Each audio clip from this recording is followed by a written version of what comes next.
Assalamualaikum warahmatullahi wabarakatuh. Kami di sini akan menjelaskan tentang sejarah Daulah Mamalik di Mesir pada abad 1250 Masehi sampai 1517 Masehi. Sebelum itu, perkenalkan kami dari kelompok 14.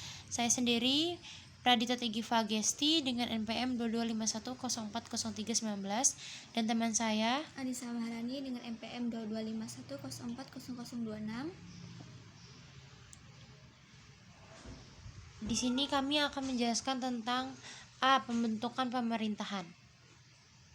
Untuk mempertahankan kekuasaan Daulah Ayyubiyah, Sultan Malik As-Salim memberikan kebebasan kesempatan yang seluas-luasnya kepada kaum Malik Bahri untuk mencapai prestasi dan kedudukan tinggi dalam jabatan mitra Daulah Ayyubiyah. Oleh karena itu, Mamalik Bahri mempergunakan kesempatan tersebut untuk menyusun suatu kekuatan sehingga mereka menjadi kelompok militer yang terorganisasi. Hal tersebut dilakukan untuk menyaingi kekuatan militer asal suku Kurdi yang sudah ada sebelum yang dibentuk oleh Sultan Malik Al-Kamil. Ketika Malik Al-Saleh berusaha hendak merebut kekuasaan dari Sultan Malik Al-Kamil, dia dibantu tentara dari sebaliknya Sultan Malik Al-Kamil didukung oleh tentara asal Kurdi. Kemenangan berada di tengah Sultan Malik As-Saleh. Setelah Sultan Al-Malik Al-Saleh meninggal, ia digantikan oleh Turan Shah. Tetapi Turan Shah tidak menyukai Mamalik Al-Bahari sehingga ia membentuk pasukan militer sendiri. Maka kaum Mamalik Bahari pun tidak menyukai karena mengabaikan peran mereka. Oleh karena itu, pada tahun 1250 Masehi, Mamalik Bahri di bawah pimpinan Baibar dan Izzuddin Aibak melakukan kudeta terhadap Daulah Ayyubiyah sehingga Turun Syah terbunuh. Balik Malik As-Saleh maupun Tun Syah tidak memiliki anak laki-laki, yang hanya seorang bekas budak wanita yang bernama Syajar Ad-Dur yang sudah dimerdekakan dan dinikahi oleh Sultan Malik As-Saleh. Selanjutnya yaitu ada kemajuan pemerintahan dan perkembangan ilmu pengetahuan. Setelah mesti dipimpin oleh sultan-sultan Daulah Mamalik, mereka melakukan penataan pembangunan di berbagai, terutama di tangan dua sultan yang sangat cekatan, yaitu Sultan Al-Zahir Rukanuddin Baibars dan Sultan Al-Mansur Qalaun. Di tangan dua orang sultan inilah peradaban Islam tampak cemerlang di Mesir, menjadi pusat kemajuan Islam pada saat itu. Walaupun tidak dapat mengimbangi kekayaan yang telah dicapai Baghdad dan Cordovas banyak, adapun kekayaan yang sudah pernah dicapai dalam membalik di Mesir diantaranya dapat dilihat sebagai berikut. Yang pertama, ada kemajuan politik pemerintahan.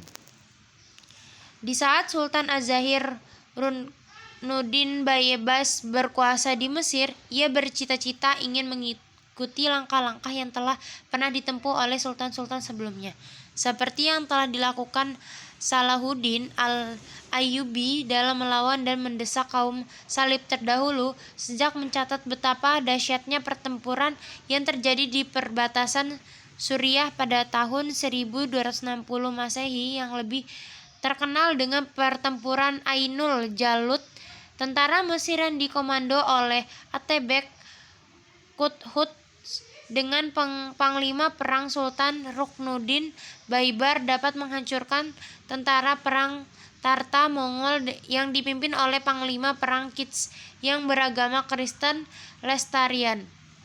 Kaum muslimin menyebut baik kemenangan ini dan memberikan apresiasi yang hangat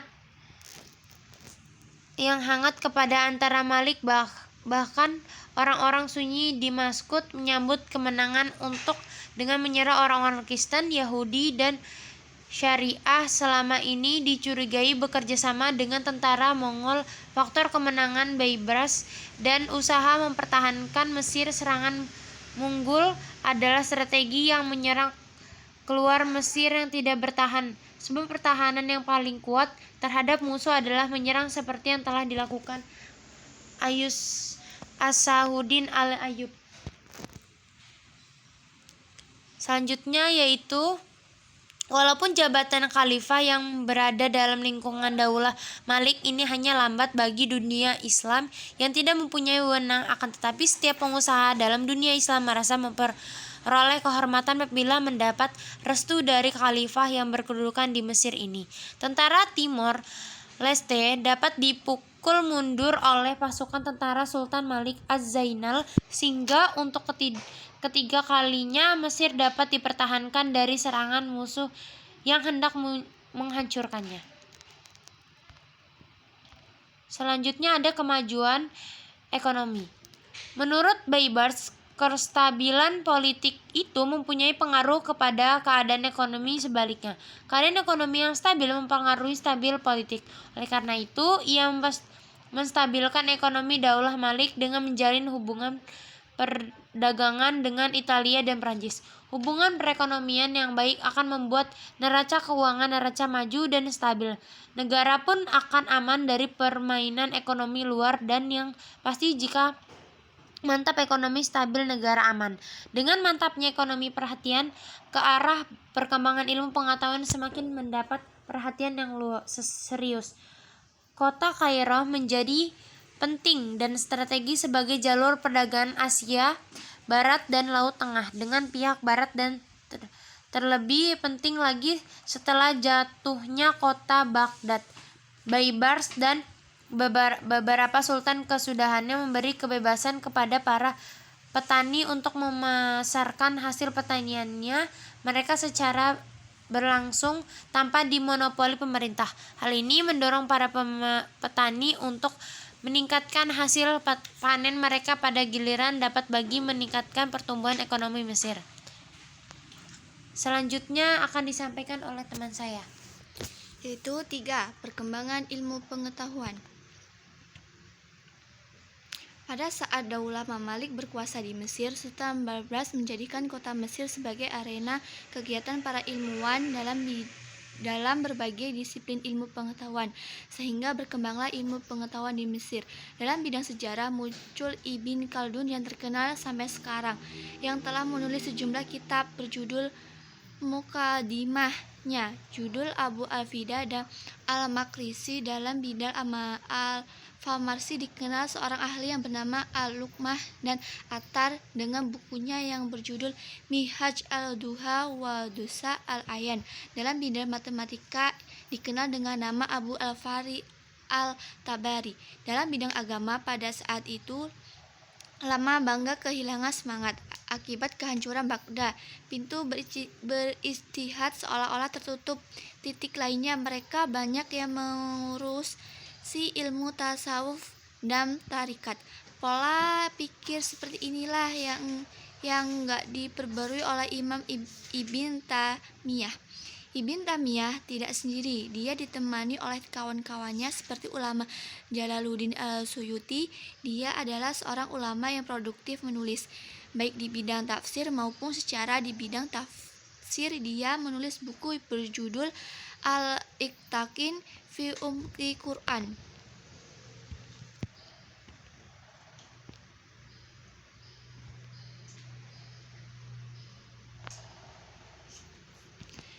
Yang C yaitu kemunduran pemerintah dan faktor-faktornya.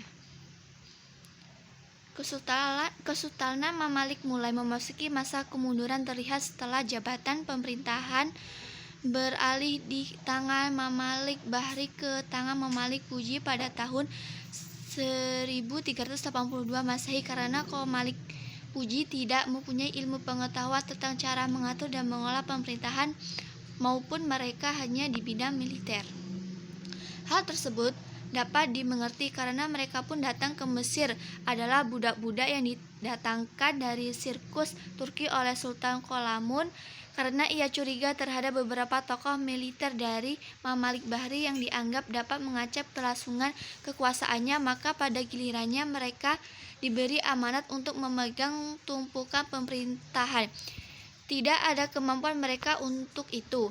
Akhirnya Kesultanan Malik hancur ketika Sultan Salim I dari Daulah Turki Utsmani datang ke Mesir untuk merebut kembali Mesir di tangan Daulah Mamalik pada tahun 1517 Masehi. Sejak itu tamatlah riwayat Daulah Mamalik di Mesir beralih ke tangan Turki Utsmani, termasuk diantaranya jabatan Khalifah Abbasiyah yang dilindungi oleh Sultan-Sultan Daulah Mamalik selama lebih kurang 2 abad ikut serta beralih ke tangan Sultan Salim I. Sejak itu pula dia memakai gelar Khalifah dari Turki Utsmani.